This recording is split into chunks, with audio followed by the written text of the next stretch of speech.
This is a series of videos in which Philip Maris interviews Dr. John Ricketts, the author of the book Exceeding the Goal: Adventures in Strategy, Information Technology, Computer Software, Technical Services, and Goldratt's Theory of Constraints.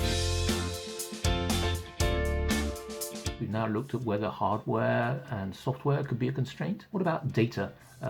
Could data become a constraint? Because in the theory of constraints or constraints management, there's a lot being said about data and information. The answer is, again, a definite yes. For enterprises in the data business, the quality, quantity, and suitability of data determines whether data is the business constraint. Digital assets such as streaming videos and streaming music are a modern example of data constraints. But data constraints predate the streaming era. For instance, financial data providers have met their customers' demands for real-time data since the 1970s, and some government agencies, such as the U.S. Bureau of Labor Statistics, have data provision in their mission. Unlike hardware and software, which process data and produce information, data itself doesn't produce anything else. Like inventory on retailers' shelves, data does have value, so it can generate revenue. It can be gathered by a data provider and transmitted or sold to a data broker, and the inventory of data thus determines whether the data provider or broker can grow and prosper. To make data consumable, data providers and brokers perform a variety of operations. Extract, transform, and load, which moves data into storage. Deduplication, which removes redundancy.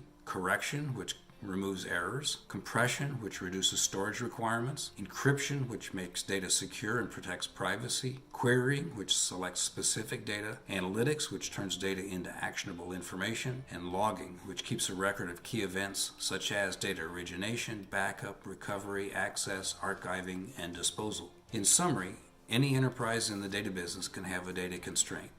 Like other digital assets, shortcoming in the data is what establishes data as a constraint. Of course, to be the constraint, data has to be what restricts ROI and growth, and everything else has to have spare capacity. Thank you very much. So now we understand better whether data could be or not a constraint. In the next video, we'll look at a very similar point, which is can knowledge become the constraint in information technology?